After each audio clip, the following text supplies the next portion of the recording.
គោលការណ៍នយោបាយចក្ខុវិស័យអភិវឌ្ឍរបស់រាជរដ្ឋាភិបាលកម្ពុជាចំពោះទៅចុងឆ្នាំ2025ចក្ខុវិស័យអភិវឌ្ឍរបស់រាជរដ្ឋាភិបាលកម្ពុជានីតិកាលទី7ត្រូវបានរៀបចំឡើងយ៉ាងច្បាស់លាស់នៅក្នុងយុទ្ធសាស្ត្របញ្ចកោណដំណាក់កាលទី1គោលដៅចម្បងគឺដើម្បីកសាងមូលដ្ឋានគ្រឹះរឹងមាំឆ្ពោះតសម្រេចបាននៅចក្ខុវិស័យកម្ពុជាត្រឹមឆ្នាំ2030ជាប្រទេសមានចំណូលមធ្យមកម្រិតខ្ពស់និងត្រឹមឆ្នាំ2050ជាប្រទេសមានចំណូលខ្ពស់ត្រឹមចុងឆ្នាំ2025រាជរដ្ឋាភិបាលផ្ដោតសំខាន់លើការអនុវត្តនិងពង្រឹងមុំស្នូលទាំង5នៃយុទ្ធសាស្ត្របញ្ចកោណជាមួយនឹងការជំរុញយ៉ាងខ្លាំងក្លានៅកម្មវិធីគោលនយោបាយអតិភិបទាំង6ដែលបានដាក់ចេញតាំងពីឆ្នាំ2023-2024 1. យុទ្ធសាស្ត្រស្នូលមុំទាំង5 The 5 Cores ចក្ខុវិស័យទាំងអស់ត្រូវសម្រេចតាមរយៈមុំយុទ្ធសាស្ត្រទាំង5នេះមុំទី1ការអភិវឌ្ឍធនធានមនុស្សចក្ខុវិស័យប្រជាជនកម្ពុជាមានសុខភាពល្អមានចំណេះដឹងខ្ពស់មានជំនាញច្បាស់លាស់និងមានសីលធម៌ល្អត្រឹមឆ្នាំ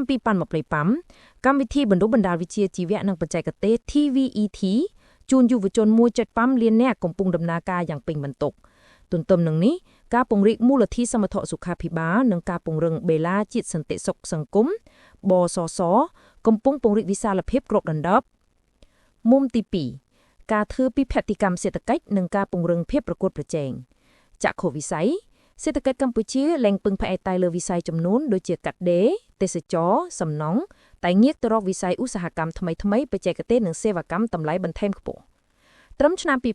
2025ការកែលម្អបរិយាកាសធុរកិច្ចនិងវិនិយោគដូចជាការកាត់បន្ថយបែបពុតរកបាល់កំពុងត្រូវបានអនុវត្តដើម្បីទាក់ទាញការវិនិយោគក្នុងវិស័យកែច្នៃនិងបច្ចេកទេសមុំទី3ការអភិវឌ្ឍវិស័យឯកជននិងការងារចក្ខុវិស័យឯកជនជាក្បាលម៉ាស៊ីនដ៏រឹងមាំនៃកំណើនសេដ្ឋកិច្ចដែលអាចបង្កើតការងារសមរម្យនិងប្រាក់ចំណូលខ្ពស់ជូនប្រជាជនត្រឹមឆ្នាំ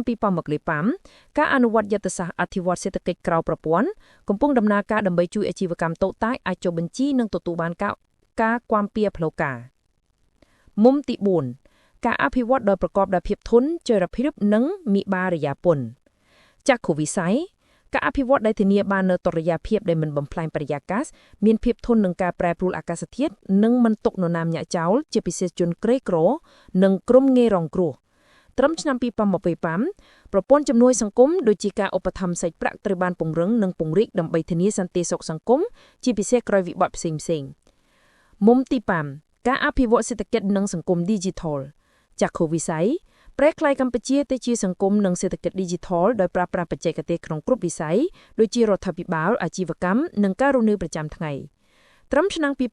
2025ការជំរុញនៅរដ្ឋាភិបាល Digital កំពុងបង្កើនល្បឿនតាមរយៈការធ្វើទំនើបកម្មសេវាសាធារណៈនិងការជំរុញការទូទាត់តាមប្រព័ន្ធ Digital Payment